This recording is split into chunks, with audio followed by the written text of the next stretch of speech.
शोभा, शोभा।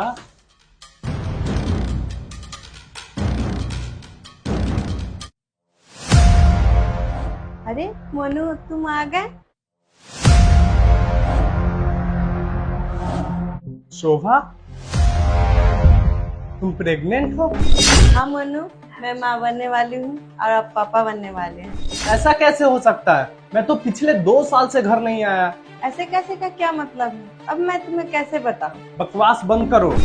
और ये कैसे हो सकता है? मैं तो पिछले 2 साल से घर नहीं आया, तो तुम प्रेग्नेंट कैसे हो गई? मोनू, बकवास मैं नहीं, आप कर रहे हैं। ये बच्चा आपका ही है। अरे मैं तुम्हें कैसे समझाऊं कि मैं 2 साल में पिछले घर नहीं आया, तो तुम प्रेग्नेंट कैसे हो सकती हो? मैं वहाँ ड्यूटी पे ये सोचता था कि तुम कैसे रह रही होगी, कैसे तुम खुद को संभाल रही होगी, और जब मैं यहाँ आकर देखा तो तुम मेरे पीठ पीछे ये कर रही हो। मोनू, आप क्या बोले जा रहे हैं? मैं ये बकवास नहीं कर रहा, और तुम मेरे पीठ पीछे पता नहीं कितने आशिकों से इश्क लड़ा रही हो, और उसी आशिकों में से एक किसी का बच्चा होगा ये। अब मुझे समझ में आया कि तुम यहाँ कैसे रह रही हो।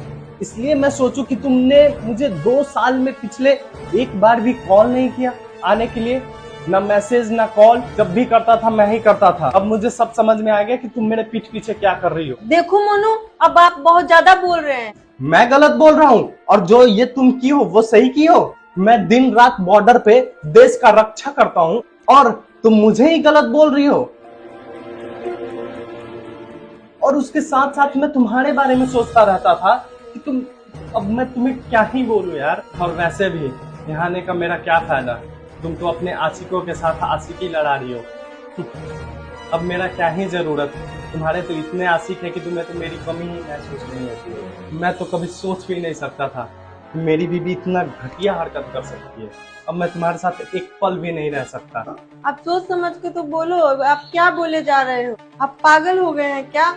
पागल मैं नहीं, पागल तुम हो गई हो अपने आशिकों के चक्कर में। जब तुम्हें यही सब करना था तो तुम मेरे साथ शादी क्यों की? तुम्हें तो पता है ना, मैं एक फौजी हूँ, और मेरा देश मेरे लिए पहले आता है और मेरा परिवार बाद में। इसलिए मैंने तुम्हें पहले ही बोल दिया था कि मेरे रिटायर के बाद ही हम लोग एक नई जिंदगी शुरू करेंगे। मैं तो ये सोचा था कि मैं छुट्टियों में घर जाऊंगा तो तुम्हारे साथ वक्त बिताऊंगा, इसलिए मैंने तुम्हें एक अच्छा सा घर खरीद के दिया। लेकिन तुम इस घर में एक के साथ रहो या 10 के साथ रहो, मुझे कोई फर्क नहीं पड़ता। मैं यहाँ से चलता हूँ। मोनू, रुक जाइए, मेरी बात तो सुनिए। मैं तो आपके साथ मजाक कर रहे थे। मेरे पेट में कोई बच्चा नहीं है। मजाक? तुम मुझे पागल समझ रखी हो क्या? मैं तुम्हें अंधा दिख रहा हूँ? मुझे साफ साफ दिख रहा है कि तुम प्रेग्नेंट हो। अच्छा, तो इसको आप बच्चा बोल रहे हैं? मुझे तो लगा आप हम पे भरोसा करते हैं, बट इस मजाक से मुझे लग गया कि आप हम पे भरोसा नहीं करते। मैं जानती हूँ कि आप एक फौजी हैं, और फौजी के लिए सबसे पहले एक देश होता है। पूरे देशवासियों को रक्षा करना और बॉर्डर पर खड़ा होना। मुझे पता है मोनू, मुझे सब याद है, पर आपको मेरे पे इतना भी भरोसा नहीं है। यार सोहन, मुझे माफ कर दो। मैं ये हाल में तुझे देखा तो मैं बहुत डर गया, क्योंकि कोई भी 2 साल से घर नहीं आएगा, और उसकी बीवी प्रेग्नेंट होगी तो वो कोई भी डर जाएगा। नहीं, आप सही बोल रहे हैं। लगता है मेरे से ही बहुत ज्यादा मजाक हो गया। यार शोभा, मुझे माफ कर दो।